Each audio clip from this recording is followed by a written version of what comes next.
So, Kamen Rider Geats episode 11, the sabotage, the conspiracy arc, whatever you want to call it, the scheme arc, whatever translation you're going by, this story arc is continuing as the staff of the Grand Desire Pre are trying to get Geats out of the game because he keeps on winning.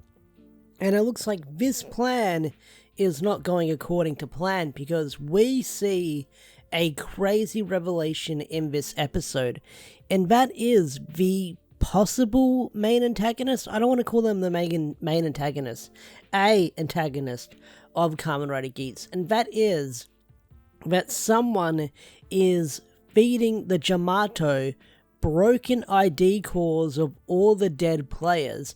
And it was a really creepy scene as well, because it cuts back to a garden and you see some old guy just feeding these baby fetus frickin' Jyamato the broken ID cores. But I love how the shot reveals where he's like, you see him feeding it to him, and then the camera pans down and you just see a bag, a big old sack of broken ID cores that are all cracked and broken from the players who are dead.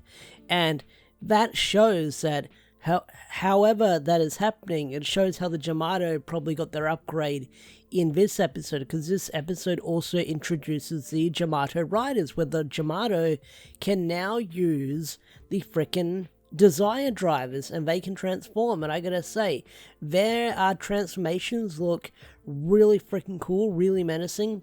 I love their designs, and I'm hoping we're going to see more of them moving forward as they probably get more upgrades in the show.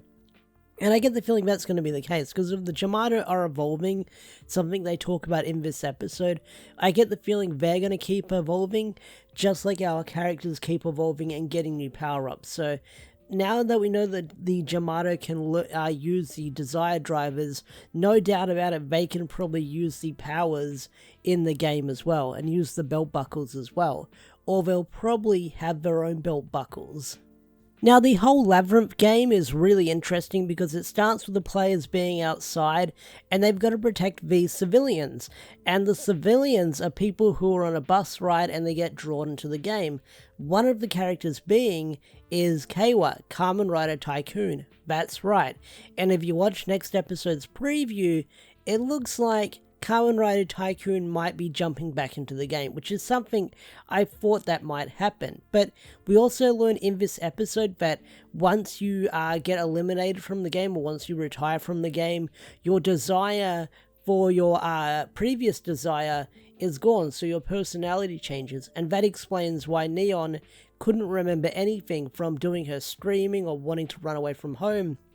She was a completely different person. And a lot of people pointed out in my comment section last week for episode 10, they said, hey, Kay was acting different. Did you notice that instead of ramen, he wanted sushi? He didn't like that before. So yeah, that was a really interesting note. So if you caught on to that, commenters, props to you. But yeah, I'd really like how the stakes get high right away, because the idea is they've got these scarves around their necks, and if the Jyamato get closer, then the scarves get tighter and they start choking the civilians. So they've got to find a way to protect them. And they sort of go into the mansion and they start fighting in there. We get some really cool fight scenes in there as well. But not only that, they're still trying to sabotage Geats by making him come across these hard puzzles to sort of solve, so that way they'll separate him from the people he's meant to protect, so that way that he can get eliminated right away. But not only that, you've also got Pump Jack, who is trying to sort of persuade the other characters to sort of ditch Geats and sort of betray him. But you've got characters like Buffer who are catching on, where Buffer does ask Samori saying, hey, why are you guys trying to fuck over Geats? Something's not right here. So I do like how Buffer has caught on to what's going on right now. But also the old man gets a really cool moment in this episode where he protects everyone and he takes a beating. He doesn't retire from the game because he keeps like pushing on, which is great, but he gets pretty banged up. But I do like his motivation for wanting to protect everyone, where he says, hey, I can't let you young people die before me. I've got to make sure to keep you guys safe so I can watch you guys sort of pass away before me. I like that motivation. That's really sweet. because he did wish to be young. So I do like how the old man got some development in this episode as well. But in this episode, we're also introduced to the Fever Slot Buckle, which is really cool power-up where it has a scarf and they sort of spin the roulette, a golden staff, and they spin the roulette and they'll get something lucky. They'll get a lucky draw, which is really freaking cool. I do like the design of the buckle where it's a giant golden slot and they push it down and it spins. I think that's a really cool design. But the fight scene we get in this episode is freaking amazing because Geats just goes all over the Jyamato, kicks their asses, and then he summons the bike, and the bike comes crashing down, he starts running them over in the hallway, and then he goes Devil May Cry on their asses, where he starts beating the Jyamato with the bike. That's right, he does that Dante combo move from Devil May Cry and starts beating their asses with the bike. That was really freaking cool. I like that touch. I don't know if that was meant to be a direct homage to Devil May Cry with that combo that Dante does, but it was freaking amazing and cool to see. But not only that, Geats also does the famous Akira slide from the Akira movie. So that was really cool. You always got to have a Akira bike slide when on bikes. So I like that they did that in this episode, and we'll probably see more in the nearby future. Now, one more important thing I need to bring up that we learnt about in this episode, sort of before the game began, and that is when Ace tries writing down bringing back his mother on the desire card, it erases itself. And Ace and Neon sort of come to the conclusion maybe there are some things that the Grand Desire can't fulfill. Or sometimes there's something that they don't seem detrimental.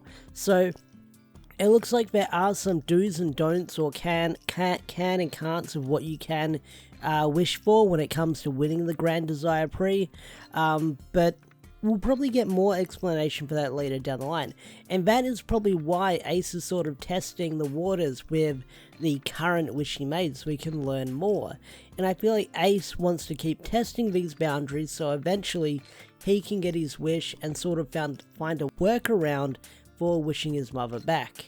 But yeah, Kamen Rider Geats episode 11. This was an interesting episode, I enjoyed it quite a fair bit. This show has my attention, and with that reveal of the gardener in the episode, no idea where the show is going to go. Is that guy the main bad guy? Is he one of the main bosses? Is he behind everything? No idea. But I'm going to keep watching, and hopefully we'll find out later down the line as the show goes on. So, with that said, I think I'm going to bring this video to a close. If you enjoyed this video, hit that like button, subscribe to the channel if you're new, and I will see you guys later. Peace out, take care, bye.